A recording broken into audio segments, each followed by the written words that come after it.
grandes joyas de la sabiduría milenaria de la India, los Vedas, los Upanishads y la Bhagavad Gita. Conferencia Tesoros Místicos de la India, a cargo de Anna Hachimowicz, profesora de filosofía y doctora en ministerio espiritual, formada en filosofía de la India durante 12 años al lado de Mataji Indra Devi y conductora del programa Místicos para Todos.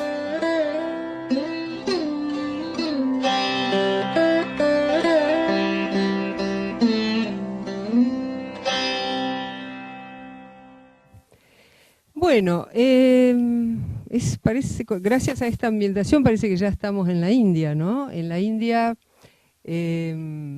¿por qué la India? La India es como si fuera, yo digo siempre, nuestra madre espiritual adoptiva.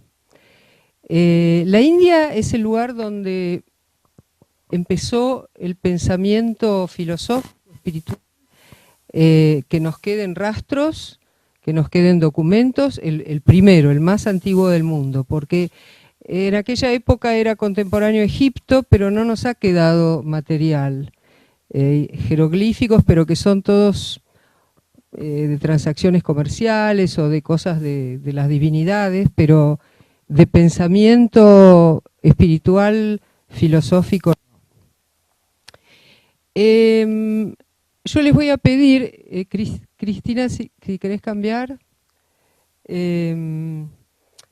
Yo, digamos, soy profesora de filosofía, pero me formé en filosofía de la India con pocos maestros que tuve, Mataji Indra Devi, y un poco en honor a ella me gustaría que entonáramos todos juntos estas frases en sánscrito. Algunos la conocen.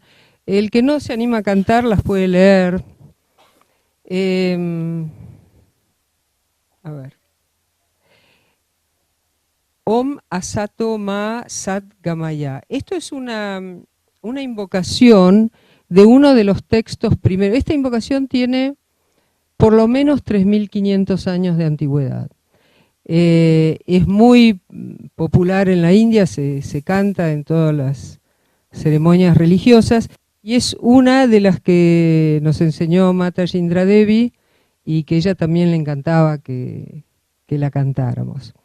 Bueno, y al final Om Shanti Shanti Shanti, que significa Om, paz, paz, paz. Om es un sonido sagrado en la India porque alude a lo que hubo primero en el universo, que ellos dicen que era una vibración, pero una vibración sin aire, porque no había aire todavía, o sea, no había sonido. Entonces el Om es como si fuera una copia imperfecta de lo primero que hubo en el universo, vibración. Después esa vibración, decían, fue tomando las formas de cosas densas, cosas sutiles, en fin, fue tomando toda la forma de las cosas del universo. Sat quiere decir ser en sánscrito. Entonces, asat, partícula negativa, no ser. Ma, a mí. Sat, con D, por una cuestión fonética, es ser, sat. Entonces, del no ser, a mí, al ser, conduce, ¿no? Condúceme del no ser al ser. Gam es el verbo ir, llegar o conducir, de donde viene el verbo to go en inglés. Esto les digo porque para que vean que el sánscrito sigue vivo. El sánscrito es un idioma que tiene por lo menos 4.000 años, es hoy en día el idioma sagrado de la India, así como era el latín aquí para nosotros en determinado momento, y del cual deriva el hindi, que es el idioma que se habla en el norte, digamos, el idioma oficial del norte de la India. De la luz, de la oscuridad, tamas, condúceme a la luz, Jyotir, luz. Mrt, acá pueden reconocer la raíz de la palabra muerte. De la muerte, mrtior, condúceme a amrtam, a la inmortalidad, ¿verdad? A partícula negativa. Así que bueno, les voy a pedir que se sienten con la espalda derecha y si se animan, aunque sea salud, lo lean. Y yo lo voy a entonar con la misma melodía que lo entonaba Mataji.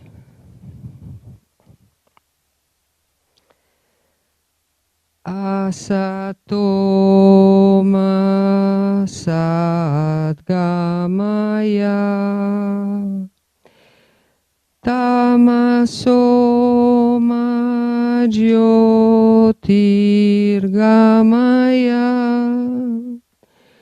Mrtyorma Amritam Gamaya.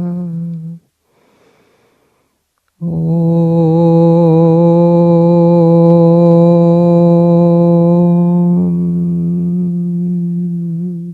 Shanti, Shanti, Shanti.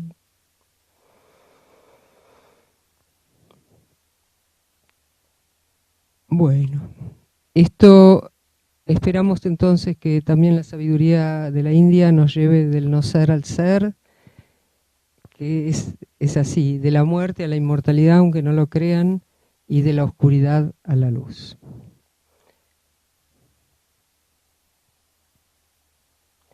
La India.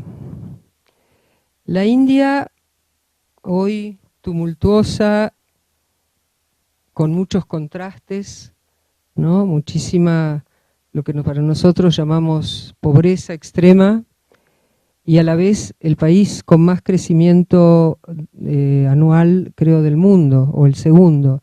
No sé si hay algún economista que me corrija. Parece que sí, que es el primero que está en los últimos 8 o 10 años creciendo más en el mundo. Tiene mucho progreso en matemática y en computación. Para nosotros es cuna de 2 de las más grandes religiones del mundo, el hinduismo y el budismo. Así que bueno, país de contrastes, cuna de lo espiritual y una atmósfera de espiritualidad que en Occidente nos cuesta comprender porque hemos secularizado todo, hemos sacado lo sagrado de la vida cotidiana y lo hemos reemplazado por otros valores como la codicia, el dinero, la riqueza, el consumismo, la competitividad. Bueno, ojalá que Oriente y Occidente desde hace más o menos 100 años están en un proceso de unirse. Así que ojalá que podamos tener como resultado lo mejor de ambas culturas. ¿Ok? Bueno, este es nosotros vamos a ver los tesoros místicos en el sentido literario, en el sentido de pensamiento, sistemas religiosos o espirituales. Digamos, la producción de la India es frondosa y muy compleja para un occidental para entender. Primero porque ellos no les interesaba la autoría, o sea, son todos anónimos, o le ponen el nombre de algún dios o el nombre de algún maestro, y tampoco lo fechan para nada, porque son textos acerca de lo inmortal, de lo eterno, de lo imperecedero. Entonces no les interesa fecharlos ni decir yo soy el autor, porque de estos textos ellos consideran que fueron solo canal, no son autores de nada. Eso es lo que denominan la palabra rishi, capaz que ustedes la escucharon. Los rishis eran los videntes, o sea, personas que por su expansión de la conciencia sabían cosas, tenían el maestro interior desarrollado. Hoy sabemos que todos tenemos ese maestro interior y todos podemos y debemos sacar la sabiduría desde adentro. Esa es la única que nos va a servir de verdad, la que estamos convencidos, la que sacamos de adentro. Bueno, les repartimos unos papelitos, todos tienen aunque sea para compartir uno. No sé, Robert, si querés traer algunos más, porque quedaron algunos. El desarrollo sería lo siguiente. La cultura de la India se considera que empieza en el Valle del Indo. Fíjense las fechas, ¿no? Del 2500 aproximadamente al 1600 antes de Cristo. Apaguen los celulares, por favor. Sí. Bueno. Igual va a quedar esto en antártica.com, no se preocupen. Les quiero aclarar el tema respecto a fechas. Son fechas aproximadas. Lo que tenemos con seguridad históricamente es la secuencia, pero los estudiosos están muy divididos en cuanto a cuáles son las fechas, son muy, muy aproximadas. Si le preguntan a los indos, que serían los indios, ellos les van a decir que todo esto es nitya, o sea, eterno. No, está desde siempre, ¿no? Es como los judíos ortodoxos que dicen que la Torá existe desde siempre, es eterna. Bueno, ellos, o sea, no se preocupan por la fecha, es una preocupación occidental. Así que bueno,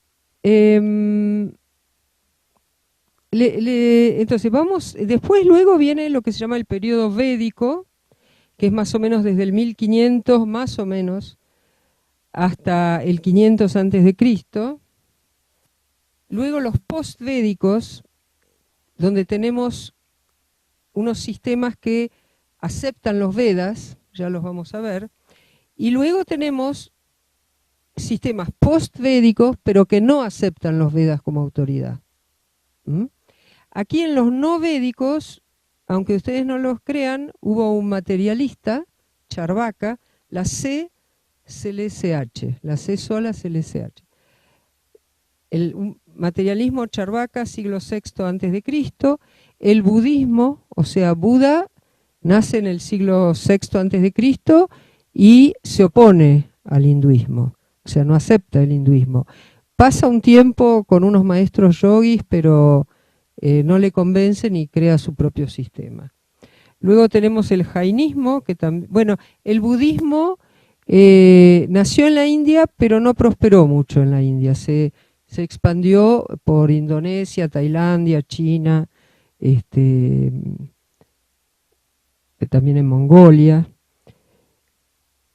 El jainismo sí está en la India, también es un sistema no védico, cuyo fundador fue Mahavira. Son esos que capaz ustedes han visto si han estado en la India, que andan con barbijo para no matar ni un insecto. O sea, hay un respeto total y absoluto por la vida. Hacen de la no violencia como una religión realmente, ¿no? Y finalmente el tantrismo, esto es importante también. El tantrismo es otra escuela filosófica, que no es védica. En nuestro país hacemos toda una gran mezcla, ¿no? El Hatha Yoga, o sea, el yoga físico, el yoga de las posturas, es hijo del Tantra, es un producto del Tantra. Los tántricos eran, digamos, personas curanderos, estudiaban las hierbas, se preocupaban por la salud. Por eso ellos descubrieron el sistema famoso bioenergético de los chakras. Eso es todo producto del Tantra. O sea, el Tantra, acá solo se hizo famoso la parte sexual, que también existe, pero esa era solo una partecita de todo un sistema curativo y científico. Eran eran científicos experimentales.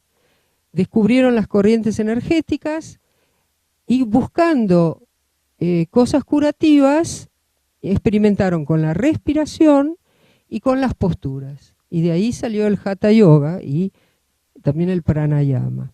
Ahora, la meditación, la filosofía, es decir, el razonamiento para llegar a la sabiduría, y el karma de la acción, o sea, el karma yoga, el yoga de la acción, todo eso es védico.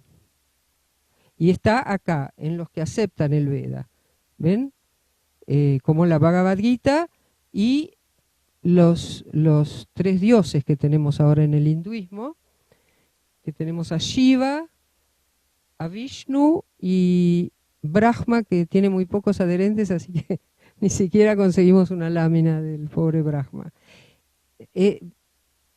Si voy demasiado rápido me avisan. Es decir, que la religión de la India es posterior a los Vedas y a los pre-Vedas. Y el budismo es una religión también de la India, pero que no acepta la autoridad de los Vedas. Esto es un panorama general y les aseguro que está muy simplificado. Por eso les aconsejo llevarse esa hojita a casa, que les va a servir como guía si es que tienen otros estudios o alguna otra experiencia. Bueno, vamos a ver un poquito la civilización del Valle del Indo, entonces. La civilización del Valle del Indo se origina acá, en lo que hoy es Pakistán. Es muy antigua. Se sabe que floreció aproximadamente en el 2200 a.C., pero existió por lo menos desde el 2500, o sea, hace 4500 años, contemporánea de Egipto, a orillas del río Sarasvati, y hay varias ciudades, Mohenjo-Daro, Harappa. Acá hay una foto de Mohenjo-Daro para que puedan ver qué avanzada que era esa cultura. Tenía acueductos, tenía un gran granero acá, y construcciones de casas bastante modernas, entre comillas, ¿no? Pero lo que nos quedó, o sea, del Valle del Indo nos quedaron no tenemos documentación escrita, pero nos quedaron lo que se llaman los sellos. ¿Querés pasar, Cris? Los sellos del Valle del Indo, es decir, son así, chiquititos, acá los vemos agrandados, pero son sellos, es decir, están hechos en una piedra que se llama esteatita, que es muy blanda, y servía para sellar, seguramente, no sabemos, seguramente mercaderías de comercio, porque ellos comerciaban con los fenicios. Ahora, lo que nos interesa, tienen una escritura, pero que no ha sido descifrada hasta el momento. No sé si la llegan a ver. ¿Se puede enfocar un poquito más? No sé si es que yo que veo mal, pero arriba hay unos símbolos, acá también, ¿ven? Que no han sido descifrados hasta el día de hoy. Y en estos sellos encontramos lo que esta figura, que los estudiosos han denominado proto-Shiva, o sea, un primer Shiva, un Shiva primigenio, antiguo. Ven acá, puse una reproducción del Shiva actual. No se sabe, o sea, pero lo vemos en una postura yógica, lo vemos con 4 rostros, no sé si lo llegan a ver, es decir, quiere decir que ve para todos lados, ¿no?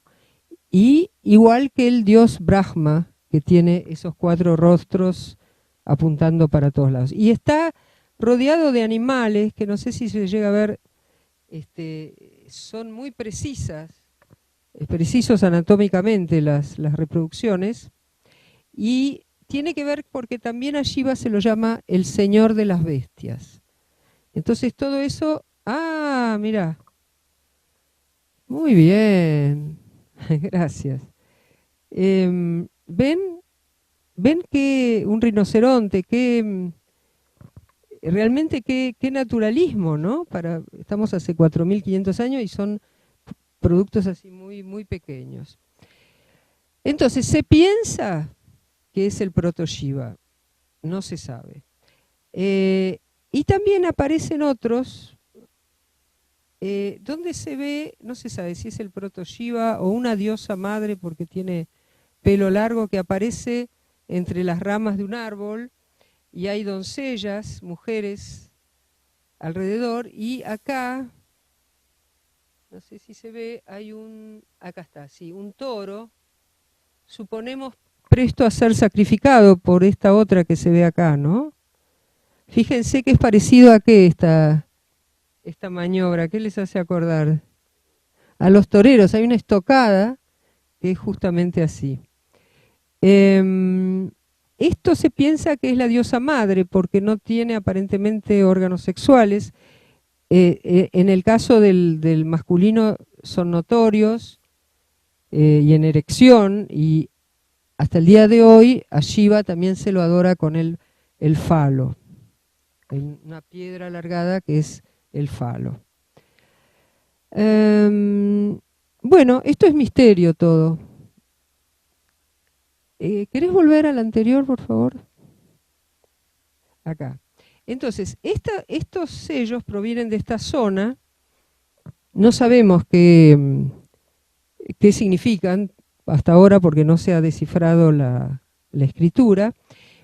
Pero además sucede algo muy raro. Del 1800 al 1600 antes de Cristo, todas estas poblaciones, ven que eran florecientes, van siendo abandonadas y finalmente quedan desiertas. No se sabe si fue porque agotaron los bosques, como hacían ladrillos, parece que usaban mucha madera y agotaron los bosques, si fue por invasiones arias, que lo vamos a ver ahora, pero acá hay un corte y la civilización vuelve a empezar en el 1500 a orillas del Ganges, que son los arios que llegan, ahora los vamos a ver.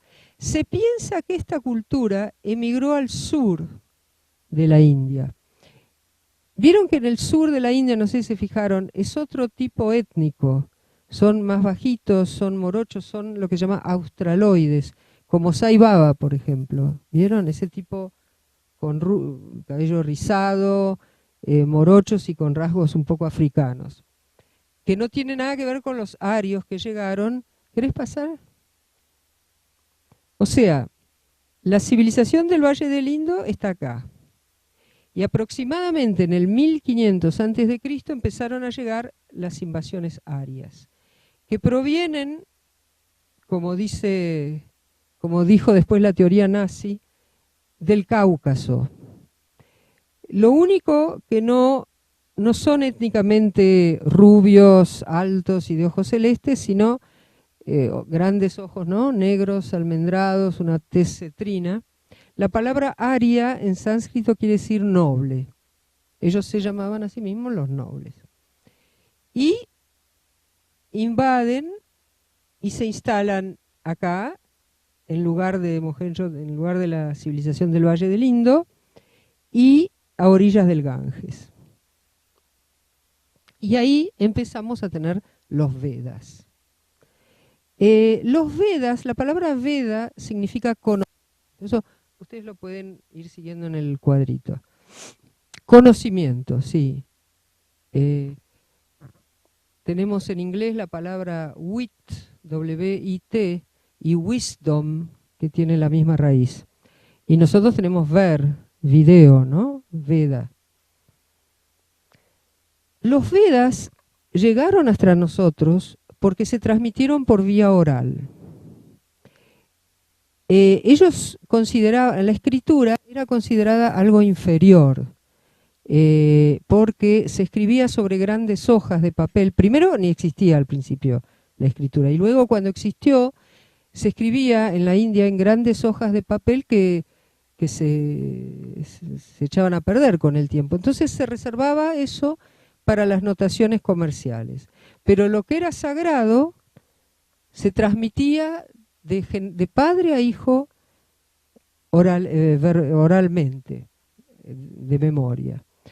Cada familia de los brahmanes, que es hasta hoy en día la casta superior de la sociedad hindú, cada familia de determinado grupo de brahmanes tenía a su cargo algunos de los Vedas, algunos de los himnos.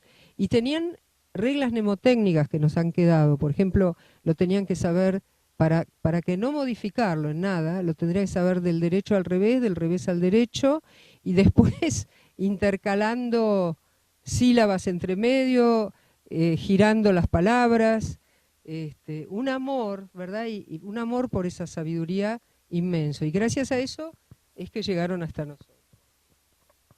Bueno, ¿está más o menos claro las invasiones, las migraciones? Ok, pasamos entonces. Los Vedas, ustedes van a ver ahí que tenemos, la palabra Veda se usa en dos sentidos, lo cual a veces trae confusión. En sentido restringido son los 4 libros que tenemos ahí, 4 colecciones de himnos. Esto lo tienen ahí, que se llama Samhita. Samhita quiere decir simplemente conjunto. Tenemos los 4, el Rig Veda, que es el principal, que es el Veda de las alabanzas, el Sama Veda, que toma los himnos, son todos himnos a determinados dioses, himnos religiosos. El Sama Veda, que toma esos himnos y le pone música. El Yajur Veda, que es recetas acerca de cómo hacer los sacrificios.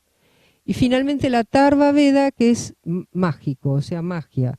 Que hay que decir para, no sé, para obtener un hijo, para que llueva, para curarse una enfermedad, todas las cosas mágicas. Vamos a ver ahora 1 o 2 ejemplos de los Vedas para que vean qué estilo es. Ese estilo a los dioses. Tenían 33 dioses que eran las fuerzas de la naturaleza. Estamos hablando de la religión de los arios al principio, ¿verdad? O sea, cuando viene la invasión aria ya traían sus familias brahmanas que estaban encargados de recordar estos himnos. Y y esos himnos, en su gran mayoría, esas prácticas religiosas, siguen vigentes hasta el día de hoy. O sea, en los hogares, ¿ven? Para rituales cotidianos, para ritos de pasaje, como por ejemplo nacimientos, casamientos, muertes, siguen vigentes, a pesar de que la India fue invadida por los mongoles, por los persas, por los griegos, por los ingleses. Bueno, acá vemos la fuerza de lo espiritual, ¿verdad? En las casas seguían estos servicios o rituales védicos. Este es Agni, el dios del fuego. Nosotros lo tenemos, ¿verdad?, en nuestras palabras todavía. ¿Qué palabra sería? Ígneo, ¿verdad? El sánscrito está vivo entre nosotros. Y bueno, así eran los altares védicos, además, del año 1500 a.C., porque quedaron las instrucciones para construirlos. Bueno, acá. Vamos a leer entonces algunos ejemplos del Rig Veda. Les decía entonces, la palabra Veda en sentido restringido quiere decir esas 4 colecciones de himnos. Pero también la palabra Veda en sentido amplio, como tienen la llave ahí, no, está bien, comprende los Vedas en sentido estricto, los Brahmanas, las Aranyakas y las Upanishads, que ya vamos a ver lo que es. Esto es un laberinto, pero si no trae muchas confusiones y se escuchan bastantes pavadas también. Bueno, uno de los dioses era Indra, el dios del trueno. Y dice, Indra, escucha mis súplicas y no las rechaces. Ojalá que podamos parecerte dignos de que nos hagas regalos de tus tesoros. Estas ofrendas hechas con el fin de obtener la opulencia y corriendo abundantemente como los ríos, te traen un crecimiento de vigor. Fíjense que ya, a pesar de que estamos en los primeros albores de la religión que después va a dar el hinduismo, que después va a dar la filosofía de las Upanishad, pero bueno, como muchas otras religiones llamadas primitivas, es lo que Max Müller llamaba do ut des, o sea, te doy para que me des, ¿no? Porque dice, ojalá que podamos parecerte dignos de que nos hagas regalos de tus tesoros. Estas ofrendas, bueno, son para que él le dé tesoros. Que nosotros lo hacemos hoy en día o lo hacíamos cuando éramos chicos, ¿no? Yo, no sé, yo por ejemplo decía que no me tome, ¿no? ¿No les pasó eso de estar pensando que no me tome, o caminar, no pisar las rayas de las baldosas? Ah, bueno, claro, es el do ut des, que todavía lo hacemos, ¿no? Como si a Dios le importara que yo no pise las rayas de las baldosas, ¿no? Bueno, y ellos dicen, estas ofrendas hechas con el fin de obtener la opulencia. Pero dicen una cosa más que llama la atención. Te traen un crecimiento de vigor. O sea, hay una interdependencia que ellos dicen entre el ser humano y el Dios. ¿Ven? O sea, el Dios crece en vigor por las ofrendas.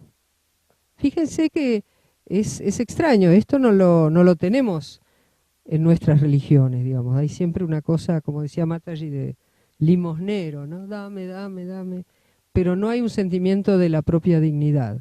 Ya está presente acá en los albores del pensamiento de la India. Y se va a transformar después en las Upanishads en el famoso Atman es Brahman, o sea, somos la divinidad. Bueno, y este esquema se lo decían a todos los 33 dioses, reemplazando Indra por el agua, por el fuego, por la aurora. Es lo que Müller llamaba también enoteísmo, o sea, no llega a ser un monoteísmo, pero hay como una sensación de que son distintas facetas del mismo Dios, distintos aspectos de la misma divinidad. Acá lo típico de Indra, dice, oh heroico Indra, has dado la libertad a las aguas abundantes que antiguamente había detenido Ají y las has distribuido. Fortificado por los himnos de los hombres, es como si los hombres fuéramos la hinchada. Fortificado por los himnos de los hombres, has derribado y echado a lo lejos al esclavo que en su insensata arrogancia se creía inmortal. O sea, es el trueno. Tus rápidos caballos, oh Indra, han producido un sonido vigoroso que anuncia la lluvia. La tierra espera con impaciencia su caída cuando haya pasado la nube. O sea, ¿qué serían los caballos, el ruido del caballo?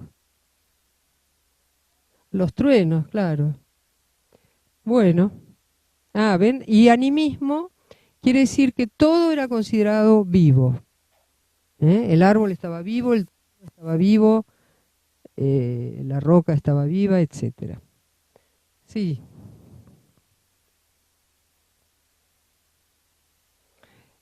Lo traje solo por su belleza, este himno. Es el himno a la aurora. La gran aurora que viaja conforme al orden. Fíjense. Rita, sin la I, ¿no? Rita, es la palabra sánscrita para orden, del cual viene nuestra palabra, ¿qué les parece? Rito, ritual. Los ritos son considerados por las religiones como aquellas acciones que mantienen el orden del mundo. Ese sería un rito. Por ejemplo, nosotros tenemos el rito del casamiento. Y no sé, muchos que digamos, nos hemos casado con el rito y ahora que los jóvenes no lo hacen, nos parece como que falta algo, ¿no? No está del todo, es una cosa irracional, pero tiene que ver con la sensación de que el rito pone las cosas en su lugar, como que existen más cuando se hace el rito. Entonces, la gran aurora que viaja conforme al orden, porque viene siempre, con su tronco rojo, la luminosa, la diosa que trae la luz solar, ha sido despertada por las plegarias de los inspirados. ¿Ven? Este es como el perro ese que decía que él hacía levantar el sol. El ser humano acá tiene un rol activo, es decir, las plegarias traen a la aurora. Placentera de ver, a su vez despierta ella a los hombres. Bueno, desde ya este es un lenguaje totalmente machista. La mujer, solo en el tantrismo, la mujer era considerada importante. En todos los Vedas y aún en el hinduismo de hoy en día, bueno, en los Vedas directamente la mujer era un objeto más, una posesión más. No, eso es real. Y aún hoy en día tiene muchas restricciones. Entonces, a su vez, ella despierta a los hombres, hace cómodos los caminos, avanza la primera. Desde su alto carruaje pone todo en movimiento, tiene la luz del alba de nuestros días. Él aquí, en su carro con sus vacas rojas, o sea, las nubes. Nunca falta y siempre consigue las riquezas. Alabada por nosotros, abre a nuestro paso los caminos. Feliz y rica brilla en la lejanía la diosa. Como quien conoce la belleza de su cuerpo, se la diría en el baño, mostrándose a nuestros ojos. Rechazando al enemigo, las tinieblas, la aurora viene a nosotros, hija del cielo con la luz. Los fenómenos naturales son sagrados. Esto lo hemos perdido también. A veces tenemos en la ciudad una luna maravillosa, un amanecer maravilloso, pero nunca miramos para arriba. Siempre miramos para abajo, o a la tele, o al celu. Quedaron, y después hay como una reflexión, ¿no? Ya muy impactante para la época. Dice, quedaron atrás los mortales que vieron surgir la aurora de otros tiempos. Es por nosotros por quien ella se deja mirar ahora. Y he aquí que ya se acercan los que verán las auroras del porvenir. Es decir, hay una sensación de la transitoriedad humana. Y eso después va a cobrar cada vez más importancia. Sí. Sin embargo, ya en los últimos himnos del Rig Veda empieza a haber un cuestionamiento. Dice, los sabios sacerdotes dan diversos nombres al ser único. Lo llaman Agni, Yama, bueno, Matarishvan, ¿no? Ella dice, no, hay un ser único. A Prayapati, el señor de las bestias, dice, el que da el aliento vital y la fuerza, o sea, la vida, ¿no? A quien todos obedecen, incluso los dioses, de quien la muerte y la no muerte no son sino la sombra. ¿A qué Dios servíamos con nuestras ofrendas? O sea, se empiezan a cuestionar. Al que en busca de ayuda se dirigen los dos ejércitos enfrentados en el suelo con temor en el alma. El que ilumina el sol que nace, o sea, ¿quién es? ¿No? ¿A qué Dios servíamos con nuestras ofrendas? Cuando dice los dos ejércitos enfrentados con temor en el alma, a mí me hace pensar en cuando hay partidos de fútbol, ¿vieron? Que se santiguan tantos los de un lado como los del otro, y entonces, claro, ¿de qué digamos, Dios es de Boca o de River? Prayapati. Ah, bueno, y todo este himno es todo así, pero se ve que alguien, todos los versos son así, describe y después dice, bueno, pero ¿a qué Dios servíamos con nuestras ofrendas? Y finalmente dice, para allá, para ti, alguien le agregó, este debe haber sido un brahman que le agregó, tú eres y ningún otro el que abarcas todas esas creaciones. El que deseamos, consagrándote la ofrenda, que tengamos suerte, que seamos dueños de las riquezas. O sea, acá hay un bajón de nivel, ¿ven? Un bajón de plano. Bueno.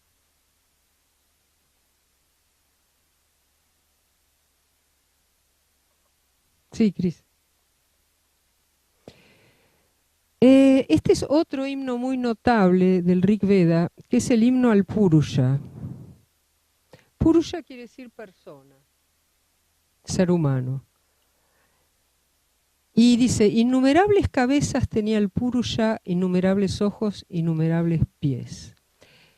Es, digamos, la sensación, lo que ellos están dando acá, es la sensación de que el universo es un gigantesco ser humano.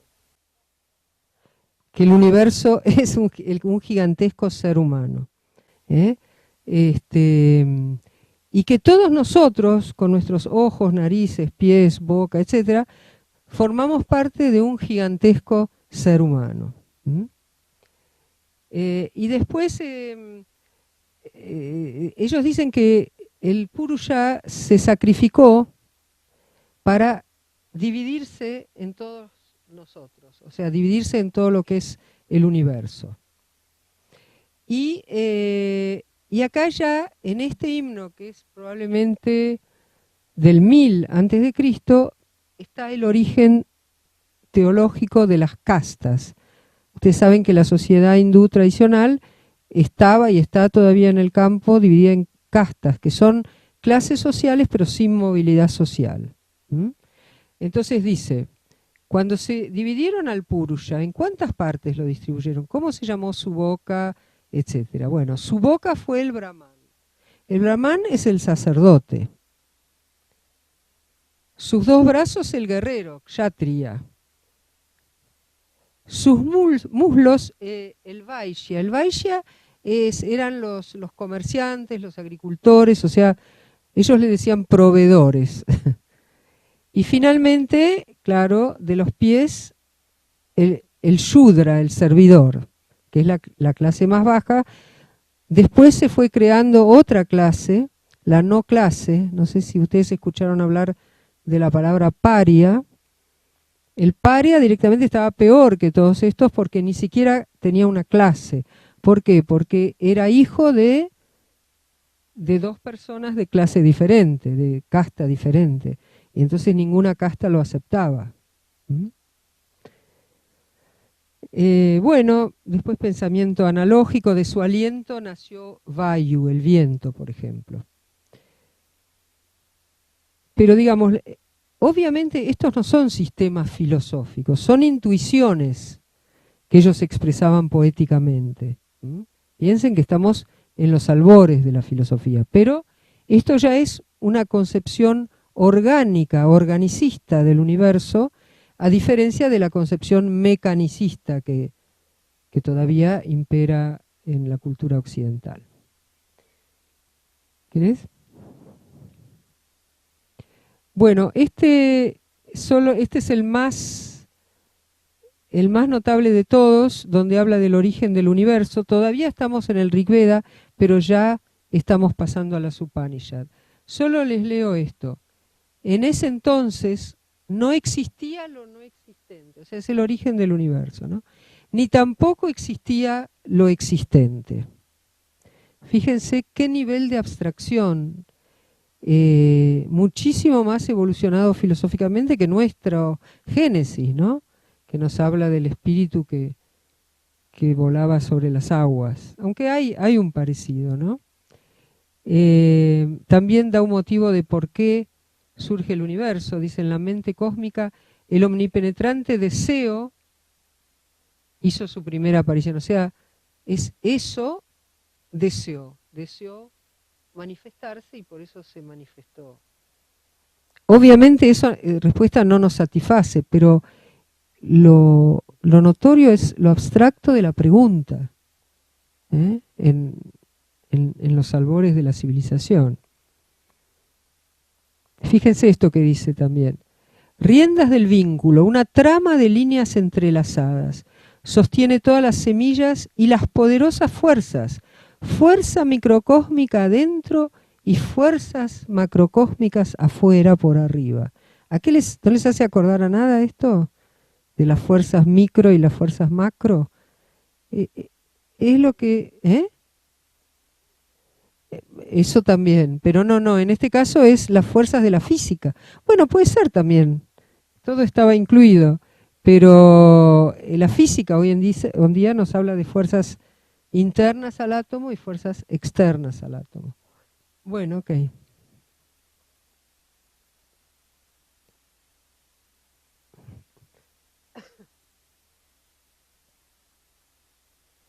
Bueno, con esto dejamos los Vedas.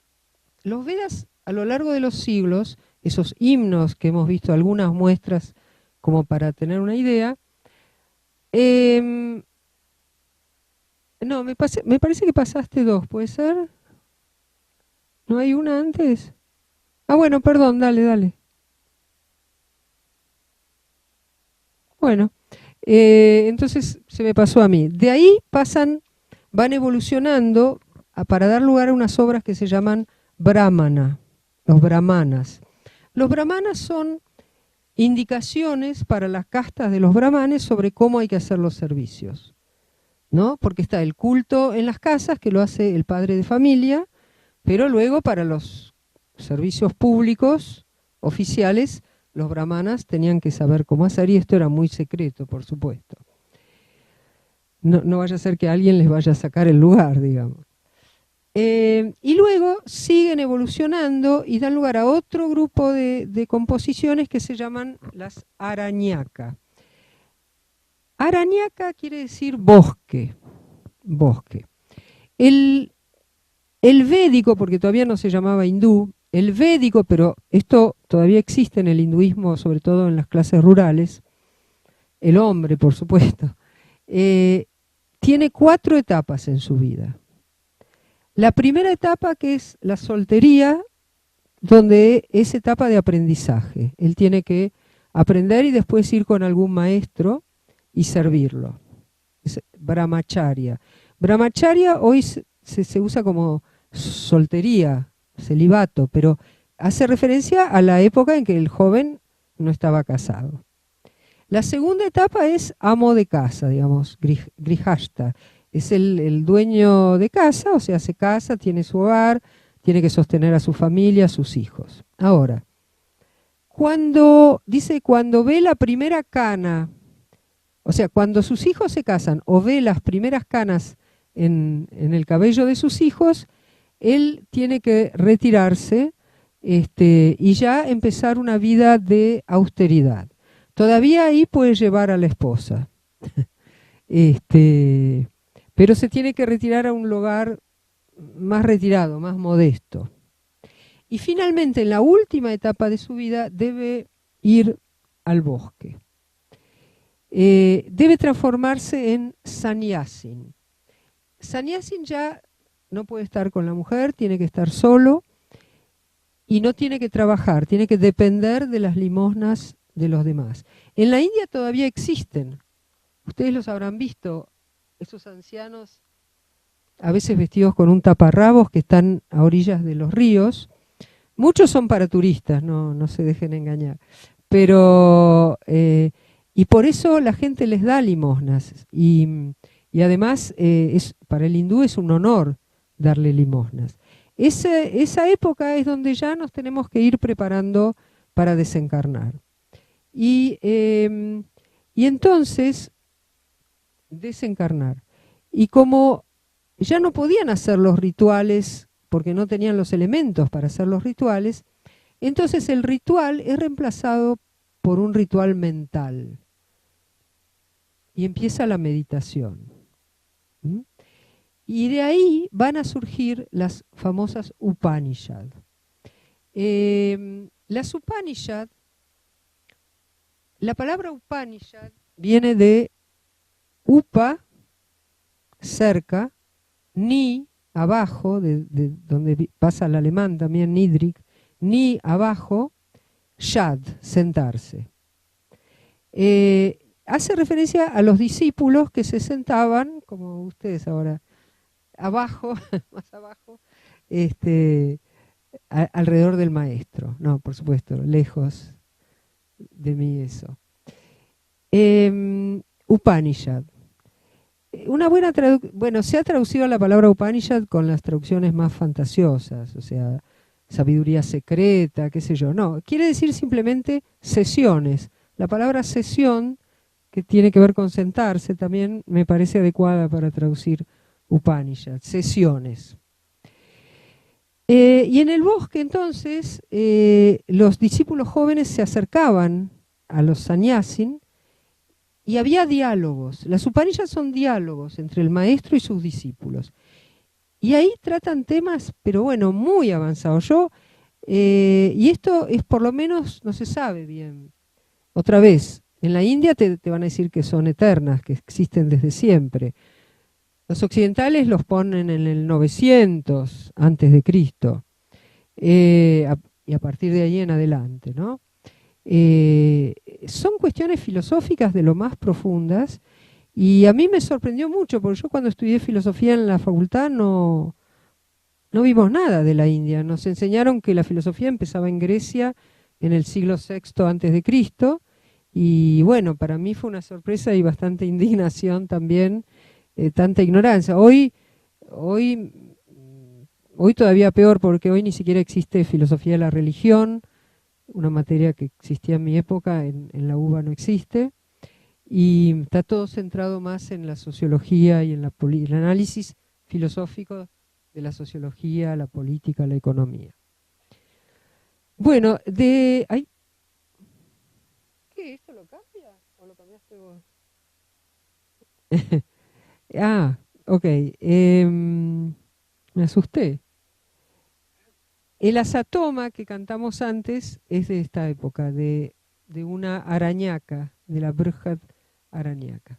Bueno, ahora sí. Bueno, y vamos llegando a las Upanishad. Las Upanishad, que son realmente las gemas de la filosofía de la India. Las Upanishad también se llaman Vedanta. ¿Por qué? Porque son Veda Anta. Anta es el final. Son el final de los Vedas en sentido amplio, ¿verdad? Se entiende que los Vedas en sentido amplio incluyen los Vedas, o sea, los himnos, las brahmanas, las arañacas y las Upanishad. También se llama Vedanta porque es el final de los Vedas. La palabra Anta, ustedes se pueden acordar porque está en inglés como end, es de la raíz sánscrita, Anta, es el final de los Vedas. Es lo mismo, ¿no? Lo que pasa es que después dio origen a una escuela de filosofía que también se llama Vedanta. Por eso insisto con todos estos detalles, porque después uno se mete y a veces es muy confuso, muy confundidor. Bueno, acá les hice un cuadrito. Las Upanishads son tradicionalmente 108, pero eso es porque el 108 es un número sagrado en la India. Se calcula que antiguas hay más de 200 y se siguen produciendo hasta el siglo XV después de Cristo. O sea, la gente sigue escribiendo Upanishad. Ahora, bajo la dominación británica, los maestros tenían prohibido internamente liberar o transmitir esta sabiduría al ocupante. Sin embargo, como sucede en todas partes, algunos traicionaron y seguramente por eso que llamamos coimas, las entregaron, que son las que tenemos. Pero hay muchísimas más desconocidas, porque la gran mayoría no entregó los textos o la sabiduría a Occidente.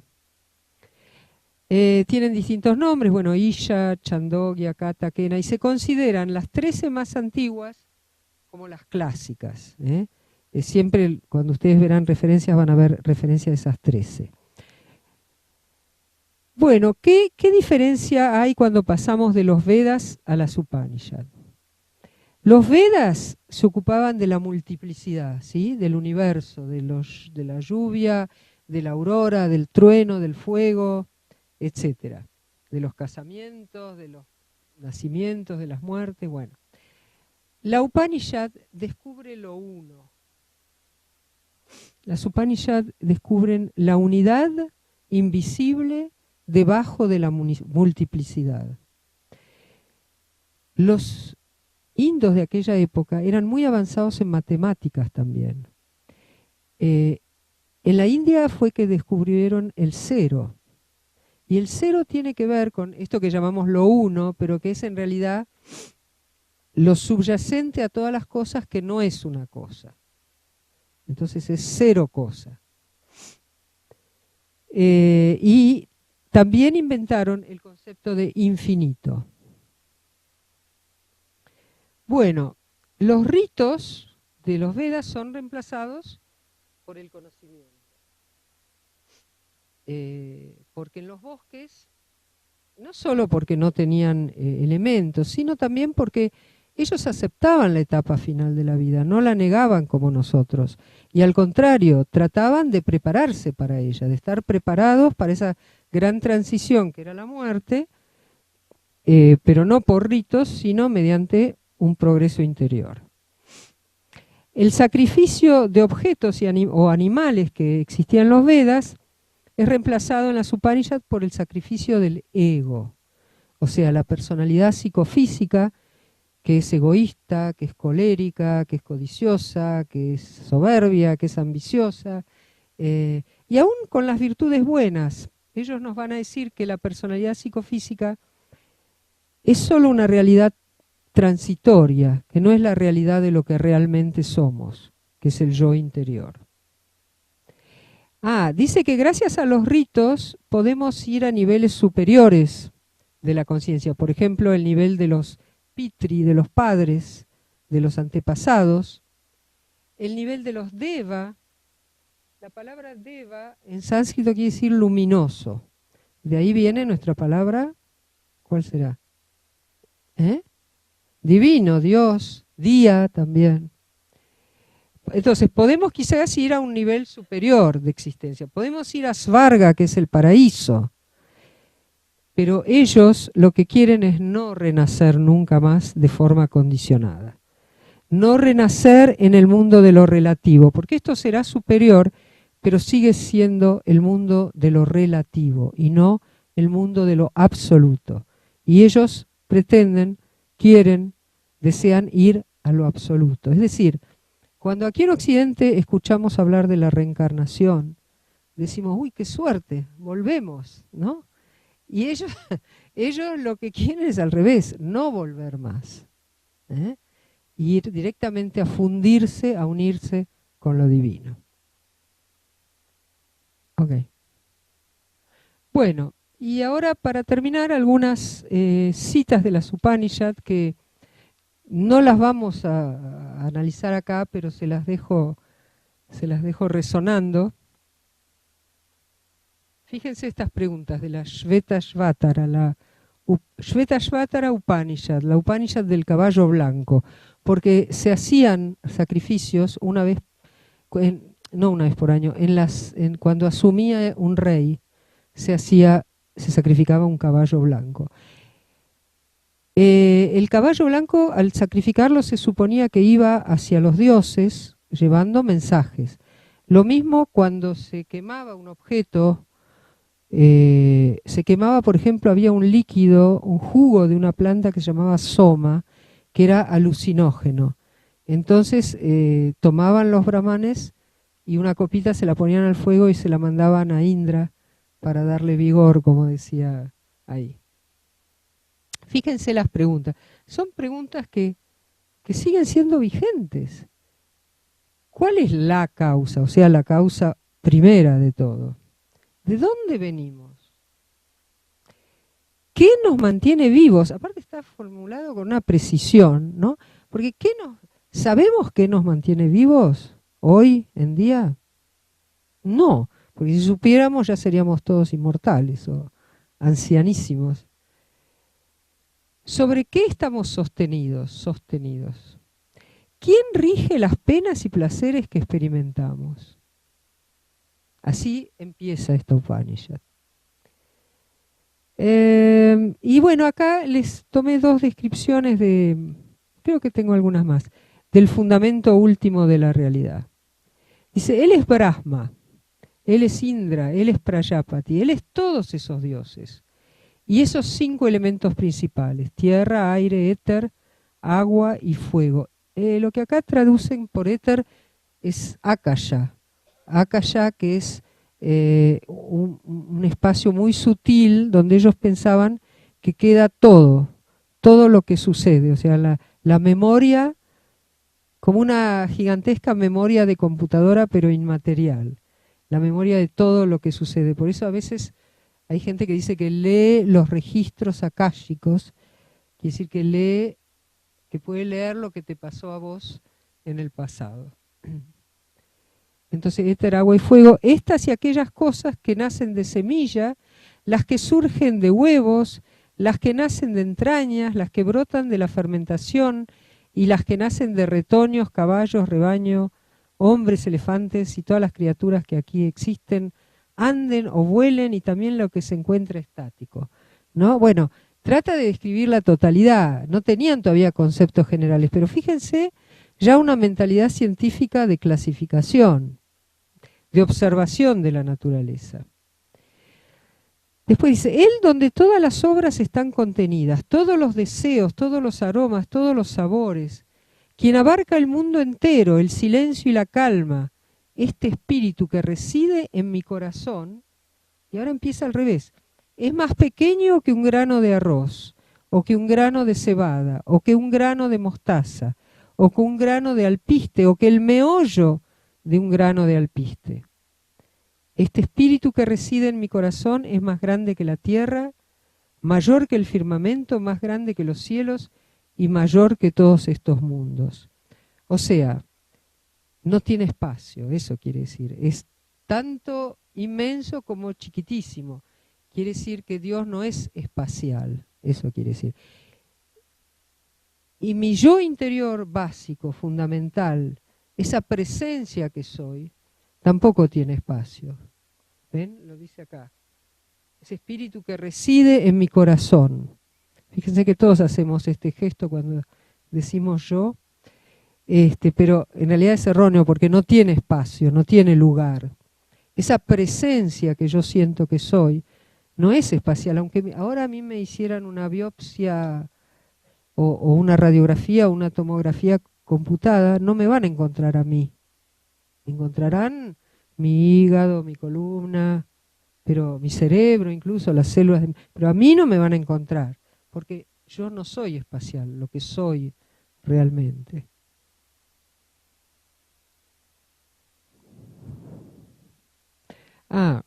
Otros intentos de decir lo mismo. La presencia, es cierto, se encuentra abajo. La presencia está arriba.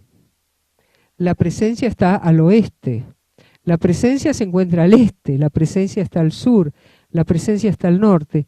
La presencia, en efecto, es todo este universo. Esta es la percepción de lo que Parménides llamó después el ser. Todo es. O sea, es el misterio de la existencia, lo que él está tratando de describir acá. Esta columna existe, el aire existe, yo existo, mi idea existe, un sentimiento existe. Es decir, son cosas muy diferentes, pero todas tienen en común el ser. Y ese es el gran misterio. ¿Por qué hay algo? Existe, y no más bien nada. Acá hay un intento de descripción de lo que yo les decía de lo que yo soy realmente. Él, bueno, o cada uno de nosotros, es la persona que ve. El ojo es el instrumento para ver.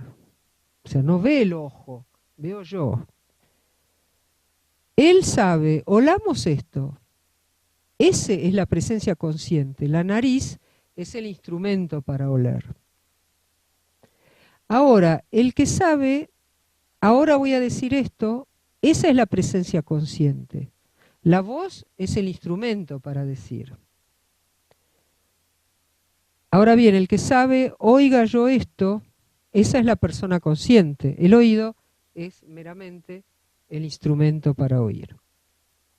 Fíjense que son todas cosas que nos proponen experiencias que podemos hacer nosotros.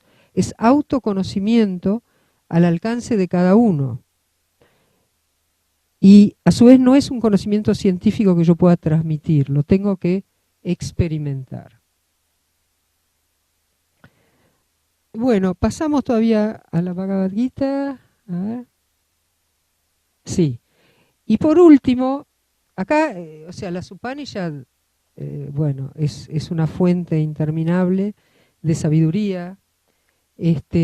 Solo les quiero dar todavía una idea de la Bhagavad Gita. Fíjense abajo, cuando dice los sistemas post-védicos, tenemos 6 sistemas filosóficos, que no los vamos a ver acá, y tenemos los sistemas teístas, o sea, con dioses. Las Upanishads no son teístas, ¿vieron? Hablan de un solo Dios y que no es una persona, es una presencia que anima todo, pero no es ni una persona ni una cosa, no es visible. Ahora, los Vedas también dieron lugar a lo que finalmente se transformó en la religión hindú, o sea, el hinduismo. Y la religión hindú, uno de sus textos sagrados es la Bhagavad Gita. Gita quiere decir canto, canción. Y Bhagavad es el Señor, el adorable quiere decir, el hermoso.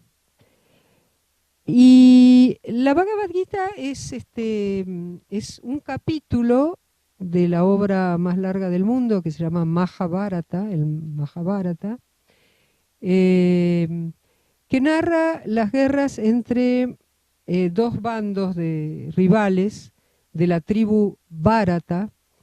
Bharata es el nombre según la tradición, el primer clan de la India, el que fundó la India. De allí que hoy la India no se llama India, se llama Bharata, no sé si sabían. Nosotros lo llamamos India. La palabra de India se la pusieron los romanos cuando invadieron la India porque llegaron a una región de 7 ríos. En la India se llamaban Sapta Sindhu. Sapta, 7 ríos Sindhu. Y los romanos escucharon hindú y los llamaron India. Y de ahí hinduismo, el hinduismo, la religión hindú, no se llama hinduismo, sino que se llama Sanatana Dharma. Sanatana no es sanata, sino quiere decir eterna. Y Dharma, ley, la ley eterna. Nosotros hablamos de hinduismo y de India. Bueno, y la Bhagavad Gita es un episodio de esa gran guerra que dura como 42 tomos. Y allí vemos al príncipe de una de las facciones, Arjuna, en su carro de combate, pero su cochero, o sea, todos tenían un cochero, pero su cochero da la casualidad que era Krishna. Krishna fue, según la tradición, una encarnación de Vishnu. Perdón, este es Krishna también. Bueno, no tengo acá de Vishnu. Vishnu tuvo muchas encarnaciones en la tierra. Una de ellas, en forma de ser humano, fue Krishna, que aparece acá también. Entonces es todo un diálogo entre Krishna y Arjuna, donde Krishna extrañamente lo incita a luchar, justicia, pero sobre todo, bueno, la Bhagavad Gita es el libro más leído de la India hasta el día de hoy, existe también en historietas, películas, es como la Biblia para nosotros, pero mucho más accesible, si se quiere, es accesible hasta para niños, ¿no? Y bueno, y acá, digamos, tiene muchas enseñanzas, pero hoy solo vamos a ver esta del carro. Fíjense que la alegoría del carro, o sea, el comparar el ser humano con un carro, aparece también en Platón, y en forma muy similar a esta. Platón era del siglo V antes de Cristo, y la Bhagavad Gita también, se piensa que fue entre el siglo V y siglo III antes de Cristo. Así que no sé quién se copió de quién, o si eso fue una intuición común, que en realidad no tiene mucha importancia. Entonces, este símbolo, lo que se interpreta es así: el carro con los caballos es el cuerpo humano. Los caballos representan los sentidos, y en realidad en el texto son 5 caballos. Acá el artista representó 4 nomás, pero son los sentidos que dice van corriendo hacia los objetos, atrás de los objetos. Arjuna es nuestro ego psicofísico, es nuestra personalidad chiquita, digamos, es Anna Hachimowicz. O sea, el nombre que tenemos nombra a esa personalidad. Y Krishna representa la parte divina que tenemos, también llamada alma, Atman, o yo superior, o todo eso que describía antes, ¿no? Que en realidad no tiene forma así, sino que es una presencia interior que soy, pero que no tiene corporalidad. Es mi sensación de ser yo. O sea, yo muevo este brazo, pero no soy mi brazo. Bueno, ese yo que decide mover el brazo, digamos, ese sería todavía más el yo psicofísico. Este sería el yo que observa, el testigo que está dentro registrando todo, observando todo. Bueno, acá Krishna lleva las riendas de los sentidos del cuerpo, así debería ser. Bueno, Arjuna le hace muchas preguntas, pero bueno, la idea es que nuestra personalidad y nuestro cuerpo deberían estar bajo las órdenes de nuestra alma. El hinduismo nunca, ni la filosofía de la India, nunca fue una filosofía ascética, o sea, de eliminar el cuerpo, ¿verdad? Como otras místicas que ayunan, que contienen la respiración, no duermen, prohíben las relaciones sexuales, porque el cuerpo es visto como un obstáculo para la liberación o la iluminación. En las Upanishads no. Y acá lo mismo, no es que haya que eliminar al cuerpo, pero hay que ponerlo a las órdenes del alma. Bueno, para terminar les propongo otra vez cerrar con el asatoma,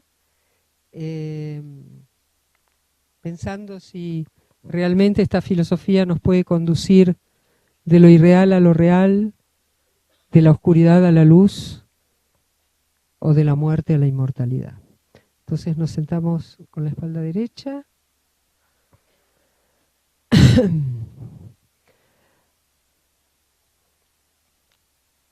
Asatoma sadgamaya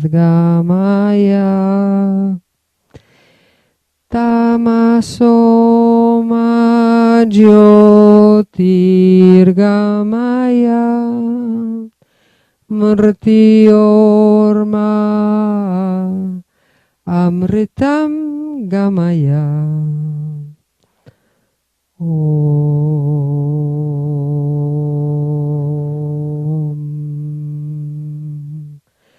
Shanti, Shanti, Shanti.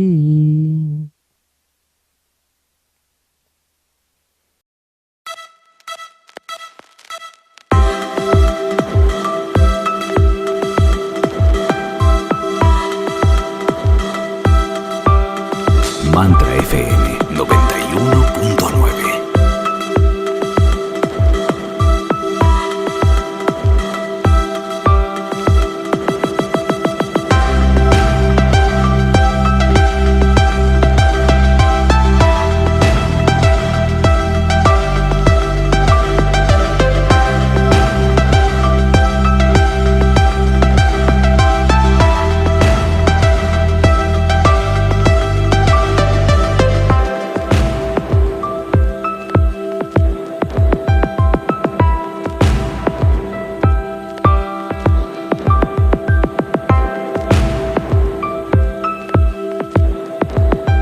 Mantra FM 91.9.